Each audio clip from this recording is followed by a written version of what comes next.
طيب بسم الله والحمد لله والصلاة والسلام على رسول الله وعلى آله وصحبه ومن والاه. I'd like to welcome you all to the first lecture in week 2 of ICS 104.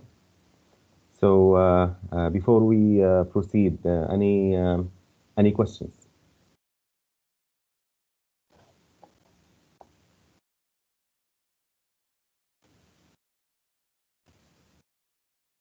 Okay, very good. Right.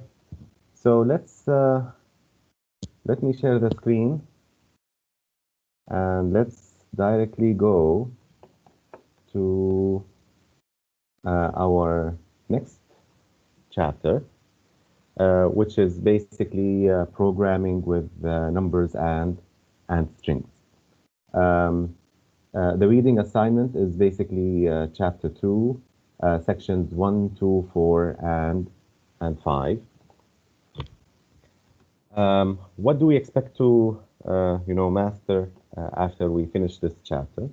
Well, at the end of this chapter, you will be able to define and use variables and constants, write arithmetic expressions and assignment statements, understand the properties and limitations of integers and floating point numbers,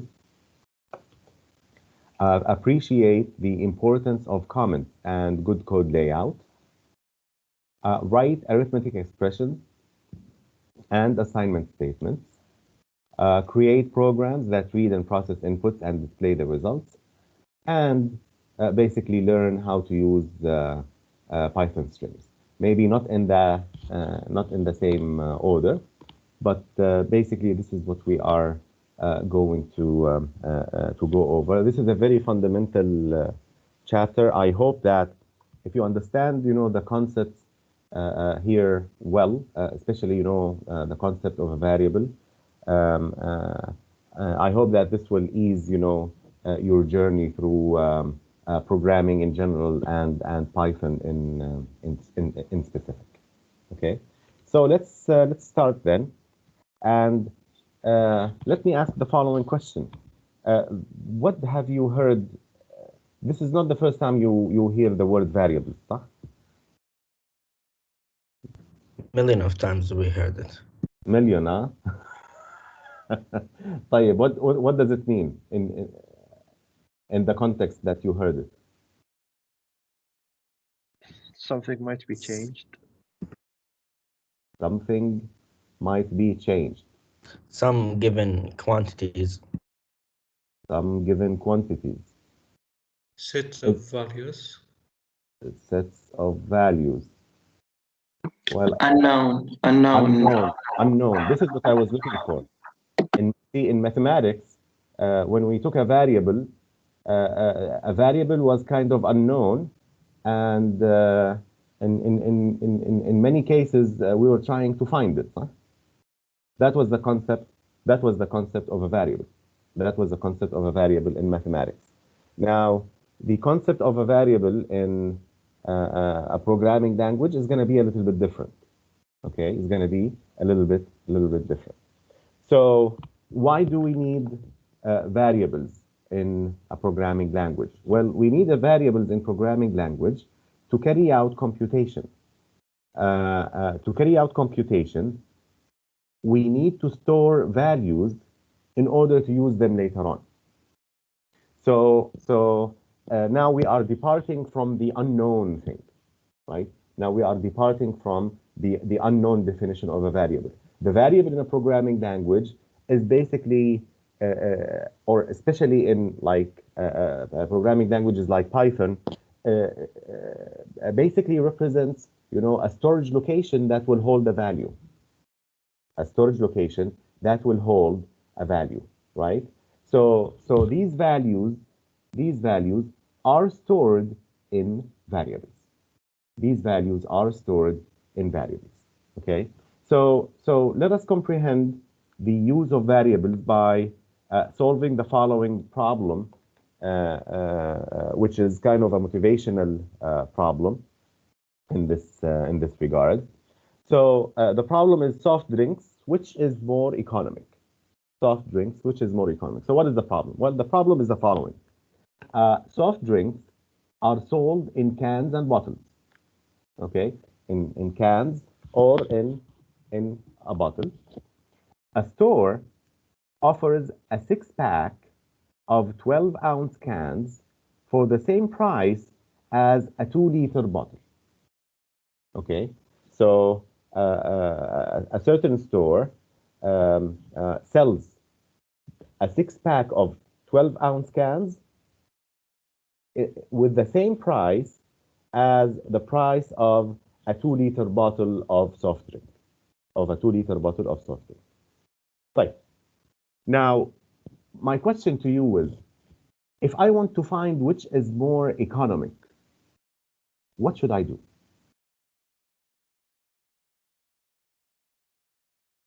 Remember, I said, what should I do? I didn't say how. I just want you to tell me what should be done in order to, decide which is more economic. What should we do? Calculate how many liters and ounces, maybe. Calculate. So basically what you are saying is, we know the volume of the soft drink in the bottle in liters, صح? Yes. We need to find the volume in liters of the 6-pack can. Yes. طيب وبعدين? So you found it. And then compare the quantities, maybe. Compare the quantities. So Yes. which one will be more economic? The one have more volume. Exactly. The one that has more volume, right? So for the same price, the one that has more volume will be basically more economic. You know what we did right now is key to solving any problem or writing any program. So there are two things here, and maybe we will mention that later on, if not in the lectures, maybe it will be mentioned in the lab. Don't, occupy yourself with how before you know exactly what needs to be done, right? So whenever you are faced with a problem, determine what needs to be done, and then think about how do you want to do it, okay? And then think about how do you want to do it. So now we determined that we would like to find the volume of the 6-pack of 12-ounce cans in liters, right? So we need to find the volume in liters of a 6-pack of soda cans and the total volume of the 6-pack and a 2-liter bottle. Well, do we know the total volume of the 2-liter bottle? Yes, it's 2 liter. It's 2 liters. It's already given, right? It's already given. So the problem is I need to find the volume of the 6-pack of 12-ounce cans. So now I will think, well, how am I going to do it? Well, now it says here, note that 12 fluid ounces equal approximately 0.355 liters. Okay, so now with this information in hand, now I can start, addressing the problem. Okay, now I can start addressing the problem. So this is what we are going to do in this chapter, using this motivational examples. So we will start by the first step, which is we need to define certain variables, right? We need to define certain variables. So as I mentioned, a variable in a programming language such as Python is a storage location in a computer program. Is a storage location in a computer program. Each variable has two things: has a name, okay, and holds a value. So a variable has a name and holds a value, okay? So not, the mathematical form of, unknowns and whatever. So let's take this example. This is an example of a parking lot, right? So this is a parking lot. Now, the parking lot has a name for each space for each parking space. As you can see, for example, J053, J054, J055. Maybe there is also a K053 and K054 on the other column, and so on and so forth. So these are the names of the parking spaces, right? And what is the content of the parking space? Well, the content is, the car. The content is the car, right? So,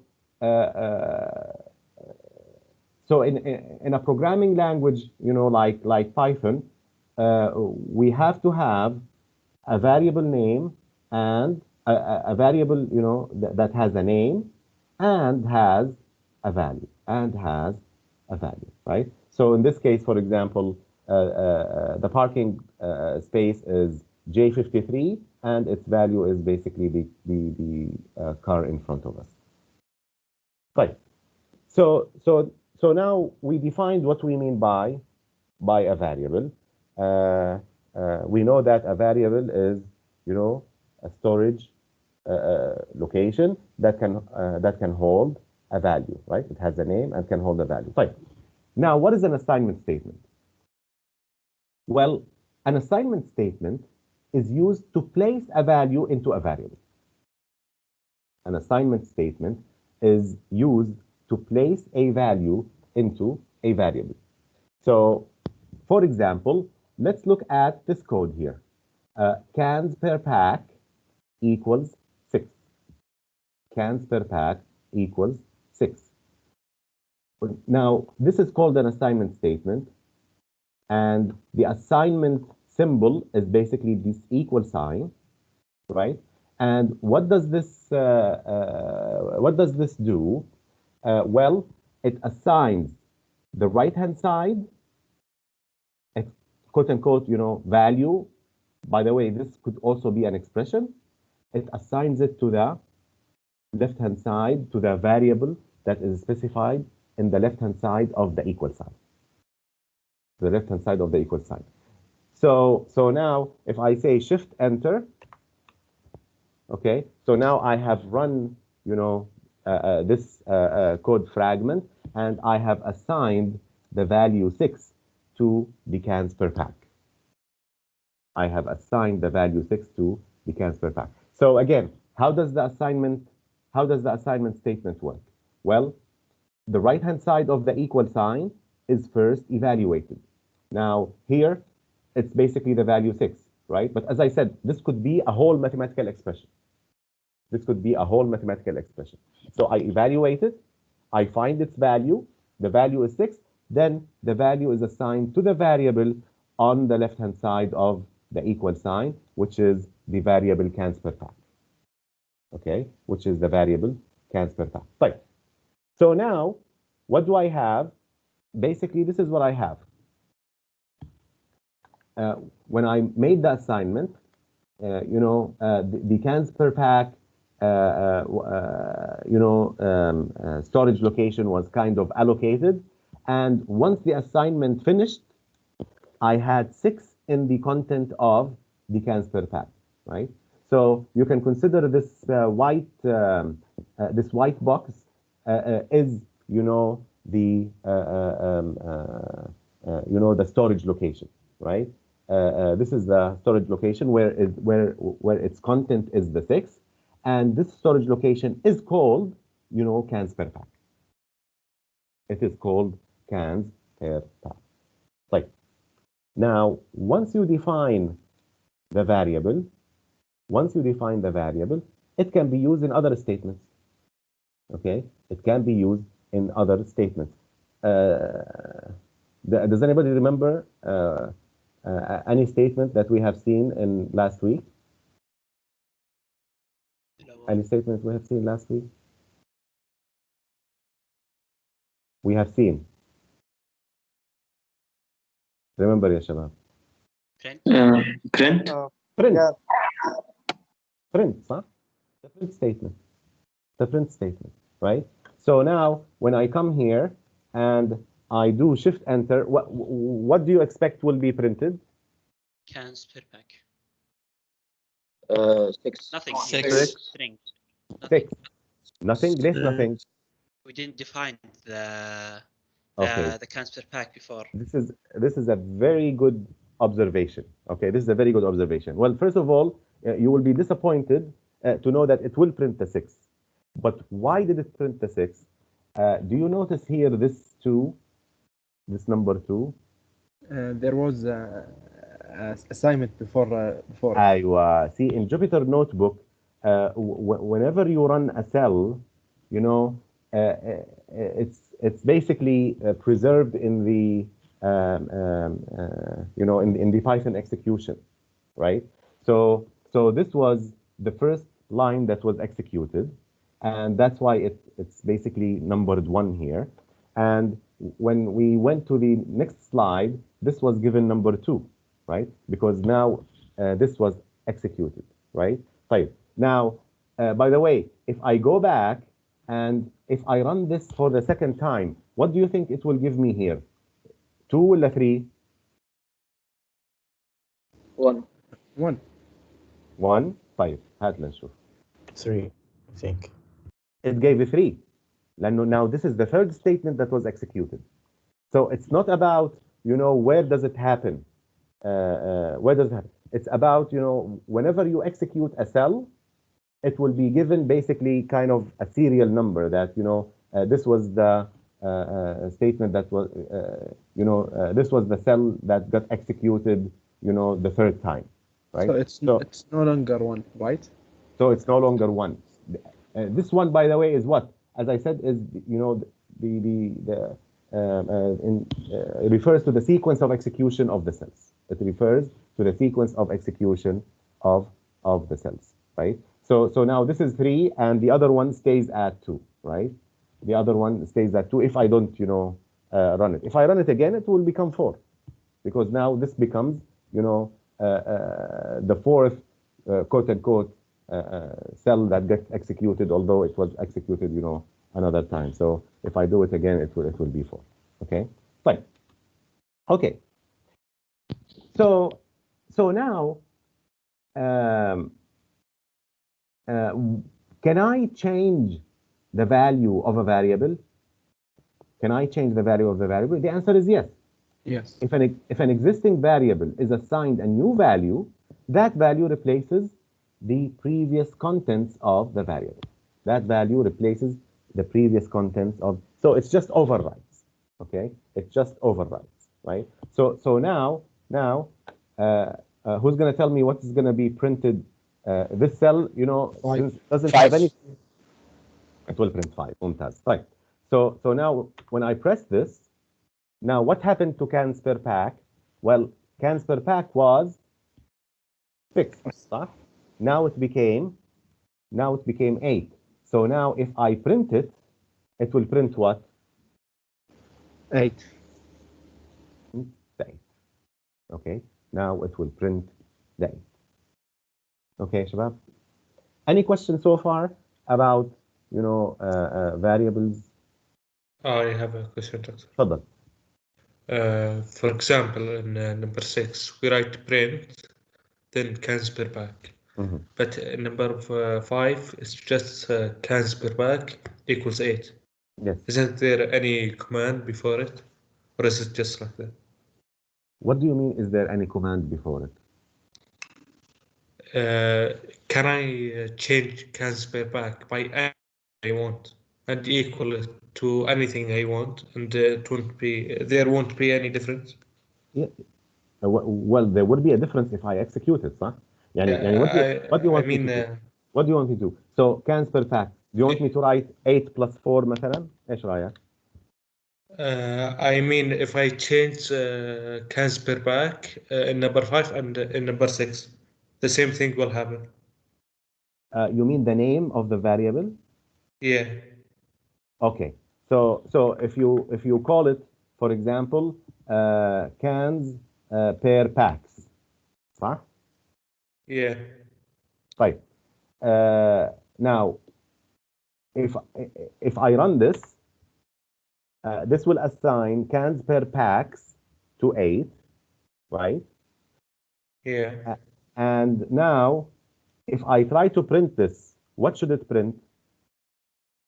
With S, you mean? Okay, let's make it more interesting. Let's make this 10. Okay, Yeah. right.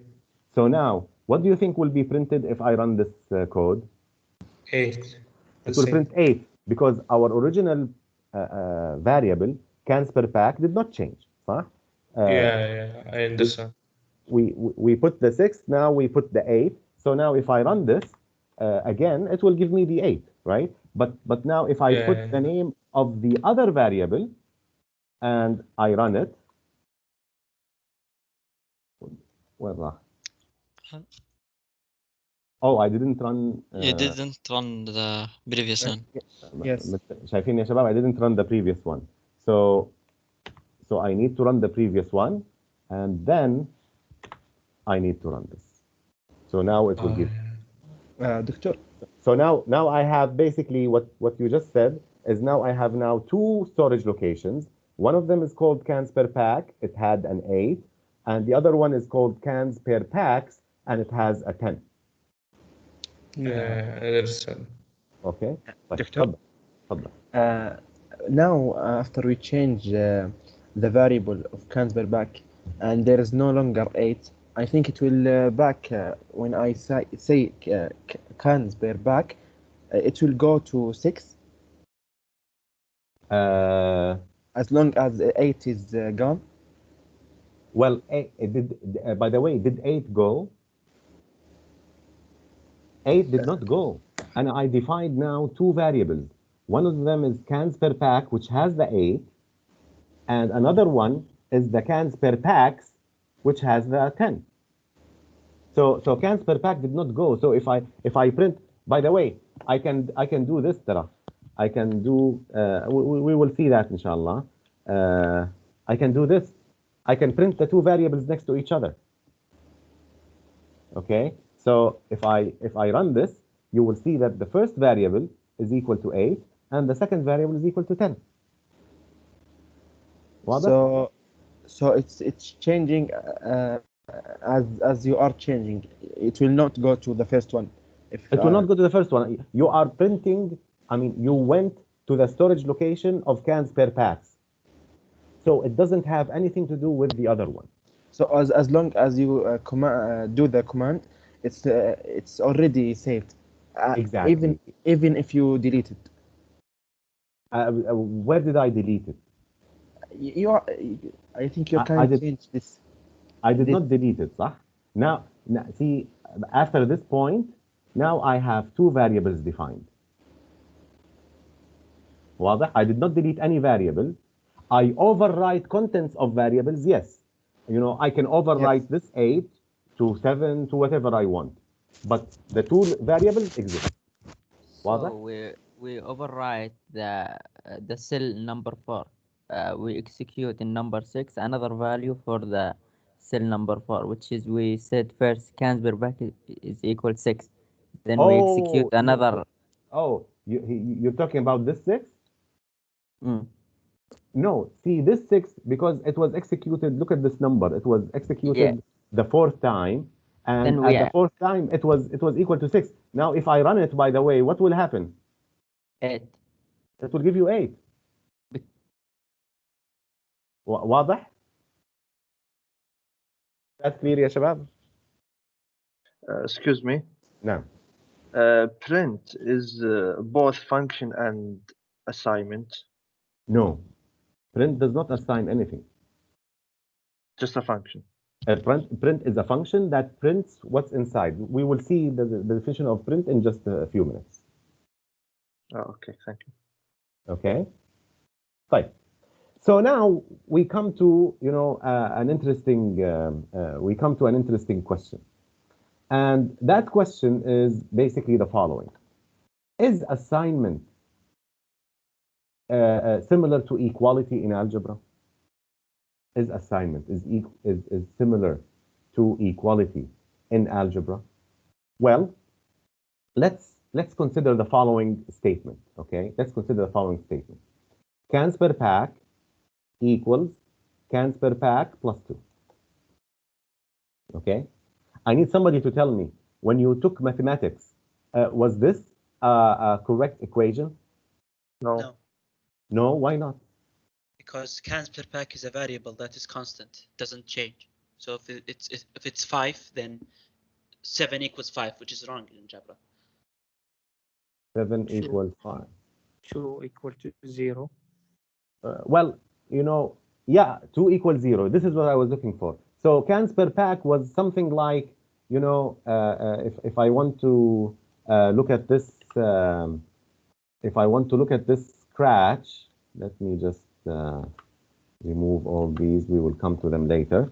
So basically, if I say x equals x plus 2, right? X equals x plus 2. In math, I will say, you know, x will remove with x, صح? And then it will tell me that 0 is equal to 2, and this is a false statement. Well, this is not the same as equality in algebra. Assignment is different from equality in algebra. So how is it different? Well, it is different in exactly the same way we said the assignment works. How does the assignment work? Well, the assignment works by the following. It evaluates the right-hand side, it gets the value of the right-hand side, and then it assigns it to the left-hand side. So now I need somebody to tell me, what will happen. So for example, cans per pack is equal to 8. I'm just setting cans per pack again. And here, I need somebody to explain to me what is happening in this assignment. Yeah. The variable of 8. I need somebody who معلش عبد المجيد سمعناك اليوم ولا ما سمعناك؟ Yes, sorry. سمعناك طيب. I need somebody, you know, to raise his hand whom I didn't hear his voice today. I hope the rest are not sleeping. عبد العزيز ما سمعناك عبد العزيز؟ Yes. طيب يلا. Can per packs will be equal to 10. Cans per pack. How did you get? How do you know? Its original value was 8. طيب. Adding 2. So okay. So basically, what 10. you're doing. So basically, what you are doing is you are evaluating the right-hand side, صح? Yes. So you saw that there was a reference to cans per pack, the variable cans per pack, went and you basically, you know, got the value that is currently stored in cans per pack, which is 8, صح? And Yes. then you added 8 plus 2, that became 10. طيب وبعدين? Assign it to the cans per pack. New أيوة. value. I will take the 10 and I will override the cans per pack variable. Now the cans per pack variable is equal to 10. Okay. So now, Yes. what do you think will be printed? 10. Now, what will be printed is 10. Okay. What will be printed is 10. This is not an error, right? This is totally different from, you know, equality in algebra. Okay. This is totally different from equality in algebra. So basically, this is what we have said. So first, the right-hand side is executed. Basically, the right-hand side of this statement, cans per pack plus 2. And how is it executed? Well, by fetching the current value of the variable cans per pack, we fetch it here. Now we have the expression says, you know, 8 plus 2. We carry out the addition, and then the value of the addition, which is 10, is stored back in, you know, the cans per pack, in the original or in the variable mentioned in the left-hand side of the assignment statement. So this is basically what happened, right? So if this was, you know, cans per pack, I brought the 8 to my expression, I evaluate the expression, and then I put the value back to the variable, which is basically 10, right? So it becomes 10. So any question, Yashar? This is very important. If you understand this about assignment and how assignment works, inshallah, I hope that, you know, we'll have, you know, an easy, you know, semester with each other, bismillah. Okay, but this is very important. Any question before we proceed? Faisal. Yes, doctor. If you run it again, would it be 12 or it stays as 10? والله ايش رايك؟ I don't know. Let's go back. Let's go back. Okay. Let's go back. So now, what is the value of cans per pack? It's 10. It's 10. طيب. So now, if I come to this cell and I run it again, what do you think cans per pack will be? 10. 10 كمان؟ ليش؟ 10. 10. Because it's original batch 8. Ah, From the original, it's 8. look at this. I'm defining cans per pack equal 8. So although after I execute, becomes 10, if I re-execute this cell, I will override again the value of cans per pack, the 10, I will first overwrite it to 8. And then I will, add 8 plus 2. However, if I comment this line, now what will be printed? Yes, 12. Now will be 12. Why? Because the current value of cans per pack is 10 now. Huh? If you go to the storage location of cans per pack, well, cans per pack contains 10. So this is ignored. This is the comment. So I will come here. So it will be 10 plus 2, 12. And then when I will print the 12. Okay? When Doctor, now, if I didn't make this value with a hashtag and I executed the proceed in other cell, would it be 12? Because in another cell. In another cell, and you have the cans per pack equal 8? Yes, cell. Well, if you still have cans per pack equal 8, even if I do it in any cell, even if I do it in an unrelated cell, if I go to this scratch thing and I go to unrelated cell and I execute it, it will give me a 10. Because my first value, or what is stored in cans per pack from the first assignment, is 8. So I cannot escape it. صح؟ Yes, right. واضح؟ طيب. Now, let me go a little bit, you remember in the other notebook, by the way, these two notebooks are totally different, صح? They have their own,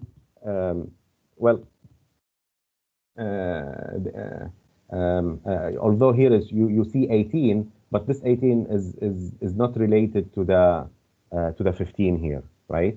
Let me say, let me restart and clear output so that we will start from the beginning in this notebook, because as I said, these notebooks are different. Right. So now, remember in this notebook, we had cans per packs, صح? Yes. Yes. طيب. What do you think will happen if I say print cans per packs? طبعا, let me first run this. Okay, let me first run this. طيب. What do you think will happen? We will print 10. By the way, this is a different variable. What? Oh, packs. Oh, I didn't read it. Okay, yeah, this is a different variable. The original one that we did before. What we did before? I think it was 10. It was 10? I think it was 10. I don't think so. It will give an error. The number of the cells. This is different. This is a different environment. Websites. I have not defined cans per packs. Right? See, it was not defined. There was no storage location that was defined called cans per pack. Right? But here there was. Okay? But here there was. Right. Okay. So we are done with this. Right. Let's go now to number types. So we basically have values and types. We do have values and types. For example, 2 is a value. Hello world is a value, and 8.4 is a value. All these are values, right? And each value belongs to a data type. What do we call the data type of 2? Integer. What is the data type for hello world?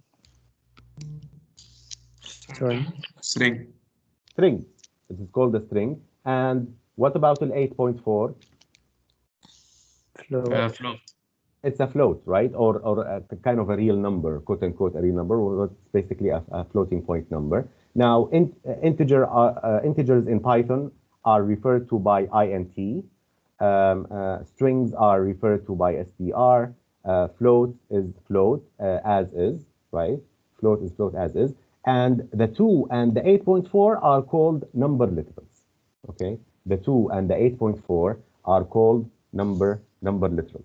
So for example, if I come here, let's say I say type print. There is a function, by the way, called type, which will return the type of a variable, right? Or a type of a value. So for example, let's say 7.1. Let's put a value in the first line, and in the second line, let me put the type of the cans per pack. Okay, the type of the cans per pack. So now, if I run this, you will notice that the first one gave me, the type float, and the second one, because 7.1 is a float, and the second one, the cans per pack, well, according to the definition that I gave to it, it is basically an integer. It is basically an integer. So basically, a data type of a value is a very important piece of information, because it dictates what type of operations I can do on the variable. Okay, if I know that the data type of a variable, I know what can I do to that variable. Okay, I know what can I do to that variable. So a data type of a value determines, how the data type is represented in the computer, and what operations can be performed on the data. What operations can be performed on that data. Now, in Python, we have 2 types of data types, or 2 categories of data types. We have primitive data types, and we have user-defined data types.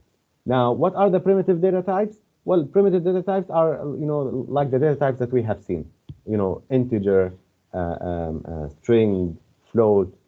We will see later on, for example, list, and other data types that are basically defined by the language itself. They are provided by the language itself, right? These are called primitive data types.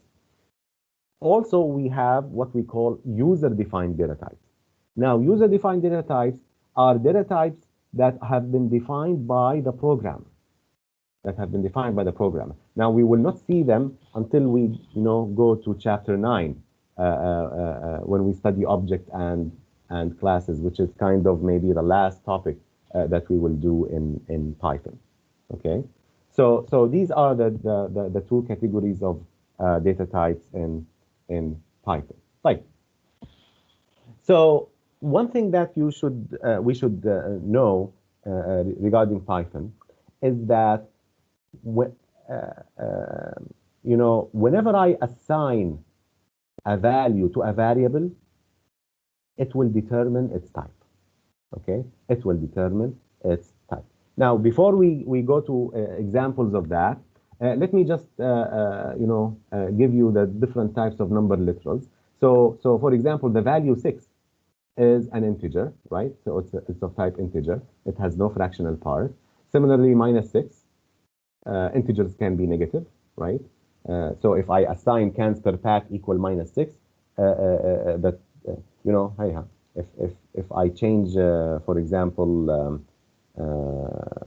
the 7.1, let's make it, you know, -7, and I press enter, you will see that this is an integer, because an integer can have, you know, a negative value. 0 is an integer, right? 0.5 is a number with a fractional part, so this is of type float, right? Once I have the point, it becomes float, right? It becomes float. طيب. So now, if I do this, 0.0, is this an integer or a float?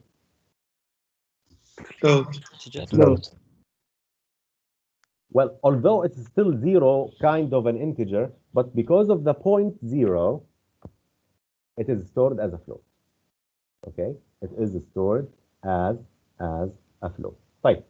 So 1.0 is an integer with a fractional part. 0.0 has type float, although it looks like an integer, but because of the 0.0, it's a float. I can also write floats in what we call exponential notation. Exponential notation, which is basically here like 1e6, right? 1e6. Now, what is 1e6? Well, 1e6 refers to the number 1 multiplied by 10 to the power 6. 1 multiplied by 10 to the power 6. And numbers in exponential notation are always of type float. Okay, so 1e6 is 1 times 10 to the power 6. طيب, 1e minus 6 is what? Also float to the power -6. 1 multiplied by 10 to the power -6. Okay, 1e minus 6 is 1 multiplied by 10 to the power -6. Just like here, for example, 2.96e minus 2 is what?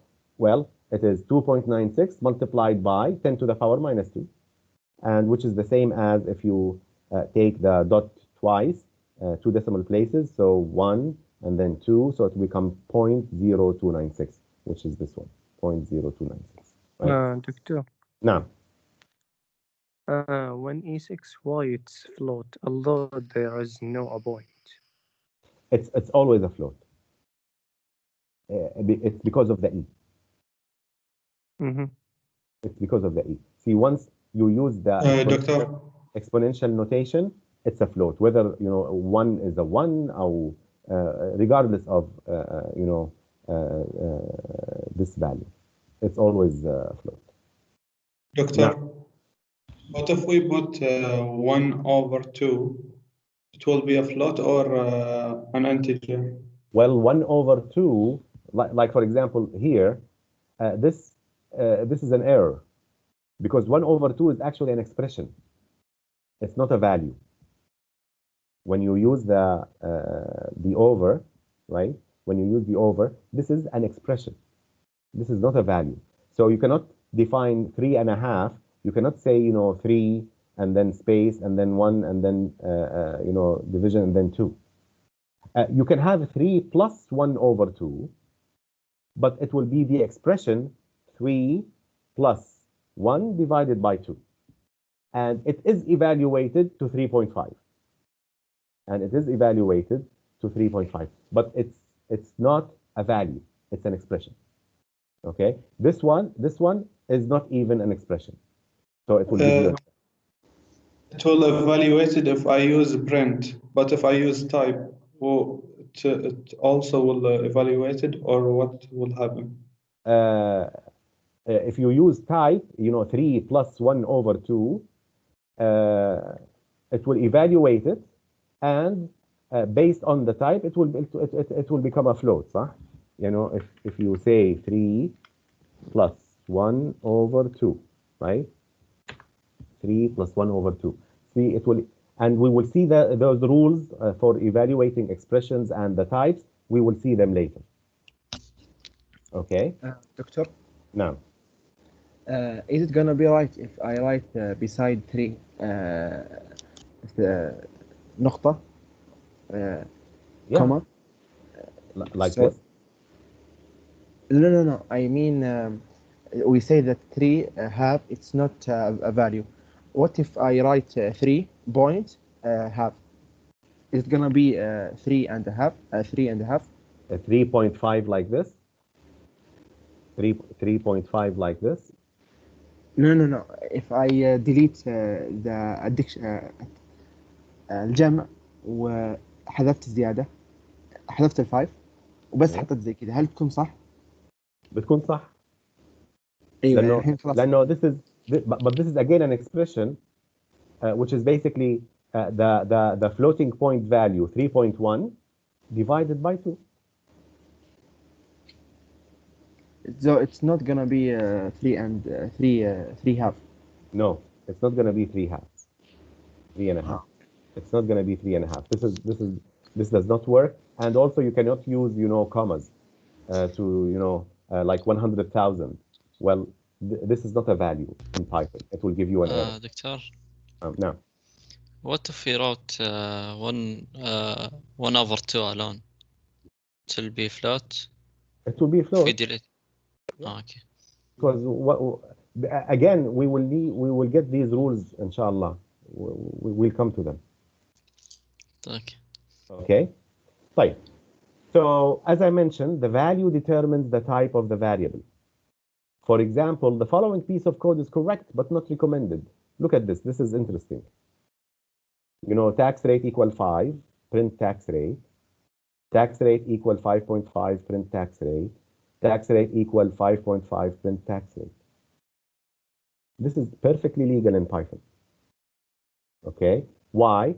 Because the value determines the type of the variable. So what's the type of this variable? Integer. Integer.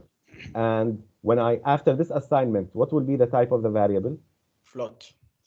And after this assignment, what will be the type of the variable? String. It will be a string. It will be a string. It will give no error at all. We will see in C this will never happen. In C, in fact, it's not the value that determines the type. You have to declare the type of the variable before you use it in C. Okay. Here, the assignment determines the type of the variable, and you can change it as you wish. But this is not good programming practice. Okay. This is not good programming practice, as it may lead to an error if you use the wrong operation on the variable. So, although Python does not enforce it,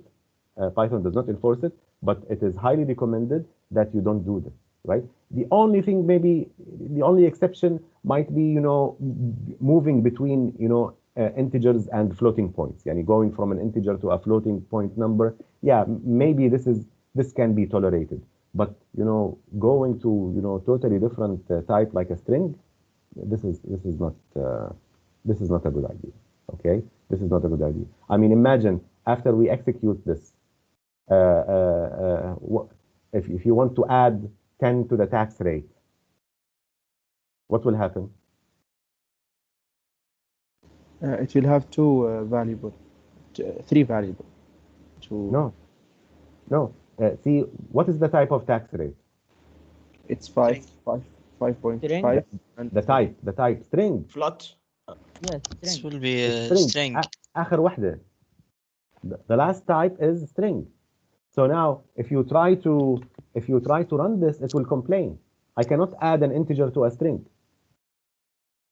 Okay, I cannot add an integer to a string. So it gave basically an invalid syntax. Okay, it gave an invalid syntax. Okay, so basically one thing I would like to mention here is that this plus, we will see later on that it has also another meaning in Python, is that if both of the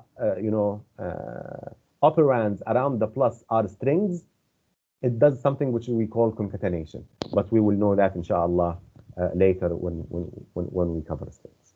Okay, when we cover strings. But the main thing that I would like to end this lecture with is that in Python, the value assigned to a variable dictates the type.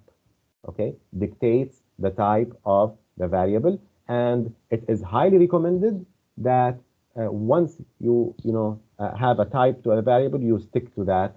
You stick to that type. You don't go back and forth switching types of variables. Okay شباب. طيب.